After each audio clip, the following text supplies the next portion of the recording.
What's going on, everyone? So a lot of talks about Walker Kessler and John Collins, both in various reports, right, that Lakers have had conversations and held conversations for both of them, whether it's together, separated, right? Lakers are trying to acquire both of those guys. There were even reports the other day that like, hey, Lakers are still very much active and interested in trying to acquire Walker Kessler. And then there were the reports that, hey, John Collins is somebody that they've held conversations with. And the Lakers have a package centered around Rui Hachimura to go and land John Collins. That they really like the idea of John Collins because of his athleticism, right? His ability to shoot the basketball as well as defend. But more so, they think he'd be a very nice complementary player alongside of Luka Doncic. Now, both of those guys would be fantastic for the Lakers. Both of those guys solve a ton for the Lakers, right? Obviously, Walker Kessler solves your center position, not just for the moment, but literally long term. Now you have your franchise center. And not only do you have a franchise center, but you have a franchise center that is already the best just defensive big in all of basketball, right? Like Wemby is definitely that too, but there are certain areas that Walker Kessler is actually better in or was this past year, right? So don't be shocked if Walker Kessler wins a couple Defensive Player of the Year awards. The guy has been absolutely special in that regard, but also a guy that has shown a little bit of the array of offensive versatility, well as some playmaking ability, right? And even a little bit of floor spacing, right? He's not a guy that I would trust right now with the floor spacing, but something that could definitely potentially develop in his game and kind of be added to the arsenal, which would be fantastic for a team like the Lakers. Right? But Utah is a team that, they have high prices on guys, as all teams do, right? Especially when it comes to the Lakers. I see this running conversation. People keep, Danny Ainge wouldn't trade with the Lakers because of what happened to Luka. Before that, it was Danny Ainge wouldn't trade with the Lakers because of the Celtics. And, Danny Ainge would never do business with the Lakers and so on and so forth. And Danny Ainge is traded with the Lakers literally 3 separate times now. He doesn't care. If he gets what he wants and he gets what he feels is best, then he's going to make the deal regardless, right? But a couple things, right? Danny Ainge was on record stating that the Lakers' assets were the best assets on the market.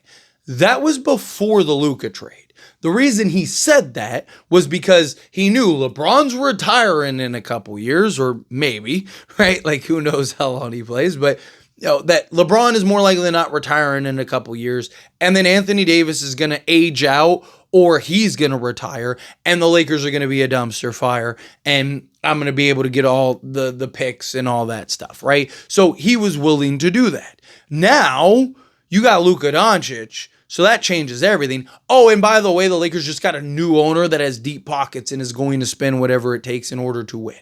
So, Lakers' assets to him is probably not as valuable as they once were. So even then, where I do think that the Lakers would have had much better of a chance of adding a Walker Kessler had they not gotten Luka Doncic, because I think Danny Ainge would still have that idea and mindset of like, Lakers are going to be terrible in a couple of years, so let me go trade Walker Kessler.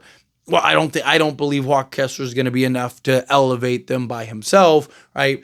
Even though it's the Lakers, right? Like, even if it wasn't Luka, it would have been probably somebody else eventually. But I think Danny Ainge was trying to look in that window. But regardless, right? The question is, do the Lakers go all in on John Collins and Walker Kessler? Now, I touched on Walker Kessler a moment ago. John Collins is essentially, at least on paper, everything this Lakers team needs. Everything. Athletic, versatile, defensive, 3-and-D wing that can play 3 through 5 for you. Right? Like, he's a guy that you could slot him in at the 4, which is his best, because that's where he is best suited.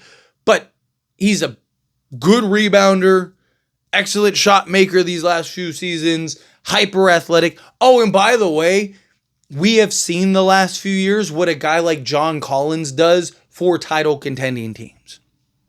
That hustle, athletic, high flyer type of guy that can just, get up there and be a high flyer, high energy guy.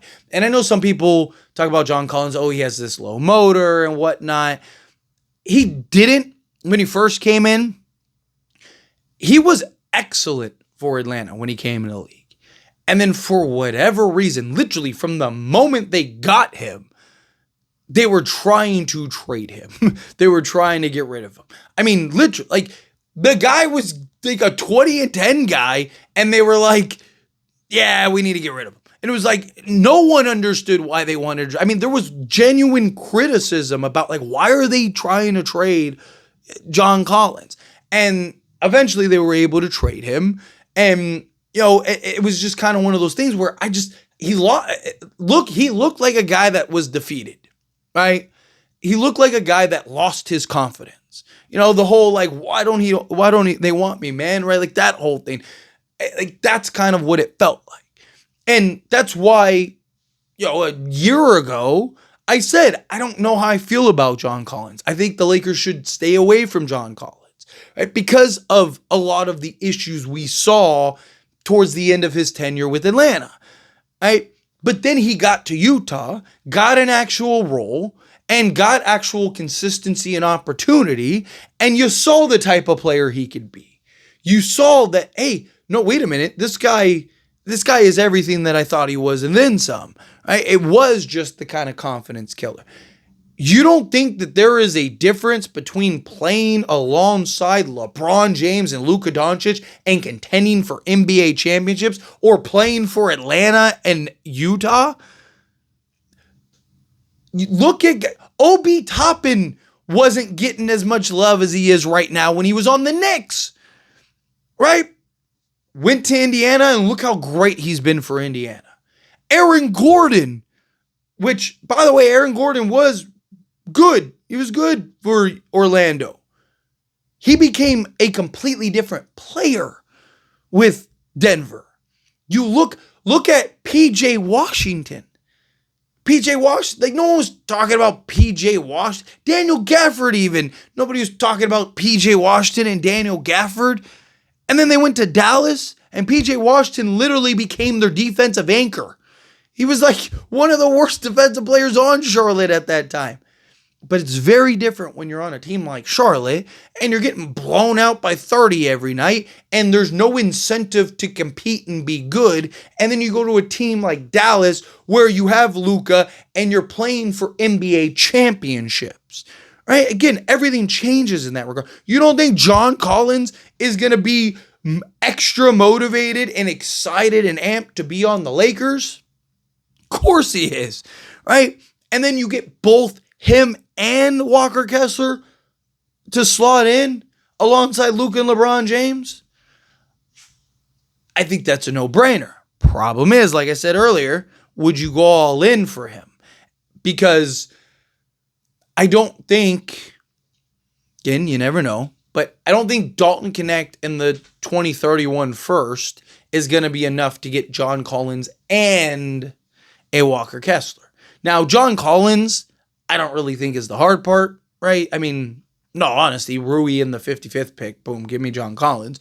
It shouldn't be more than that. Utah insiders even said Utah isn't getting a return for John Collins, right? So, John Collins isn't the part that's hard. It's Walker Kessler, right? Because, I mean, he should go, realistically speaking. Don't get me wrong. He's far from a finished product. A lot of work and development, but he's already very good. And he's very good.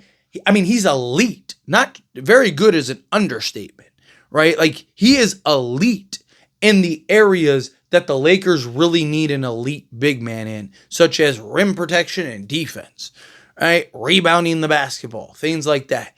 He is exactly the type of center that the Lakers desperately need. And so, are you willing to trade an Austin Reeves? Are you willing to trade an Austin Reeves, Dalton Connect in a 2031 first? Because that might be what it takes to get both guys. All right. And I'm not going to lie, it'd be kind of hard to say no. Right? Because, like, I mean, literally, you could slot both of those guys next to Luka and LeBron James.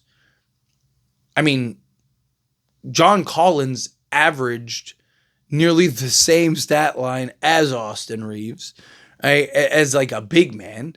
And then on top, obviously, I'm not saying they play very different. Like, I want to be clear about that. They play very different positions. They're very different players. But I'm saying, like, John Collins is a guy who, as your third, fourth option, is going to give you a very similar stat line, right? But he's also going to give you defense, right? You look at him this past season, he averaged 19, 8, and 2, right? So, and he's going to be slotted alongside Luka, who's going to be setting him up and make things easy for him all game, right? Like, so, again, the only thing that Austin Reeves obviously had on him last year was the assist total, right? But that's because he's a guard that's making plays, right? John Collins had him on the rebounding department because he's a big man, right? So rebound the basketball. But my point is that, like, offensively, as far as production goes, he's gonna give you that type of production, right? So now you got him, and then also, by the way, you got Walker Kessler, and then just go sign, one of these wings in free agency, right? Like, can you, if you call a DeAnthony Melton and go, hey, buddy, right, sign with us and you'll start next to Luka. That guy literally would be ideal, right? The little risk coming off of an ACL tear, but still, like, point is, like, that guy would be ideal. So I don't know, like, how far would the Lakers be willing to go? Because again, it doesn't matter what we want. I mean, everybody, the consensus thought on Laker fans could be, yeah, sell the farm and go get him, but it doesn't matter what we want. It matters what the Lakers are willing to do. But it might be the best course of action for the Lakers. It might be one of the better trades that they get, right? Because there's also the long-term approach and upside. I mean, John Collins, he'll be 28 going into next season. He's still young enough to be a piece for the long haul. I mean, him and Austin Reeves are almost the same age. He's like a year older. So just kind of things to keep in mind. But anyway, as always, this is a discussion. Pass question you. Let me know your thoughts and opinions down in the comments. That being said, if you haven't liked this video, hit that like button. Helps me out. So if you enjoy these types of videos, truly appreciate it. Not subscribe to the channel, hit that subscribe button. Turn on the bell notifications. Appreciate y'all. See you in the next one.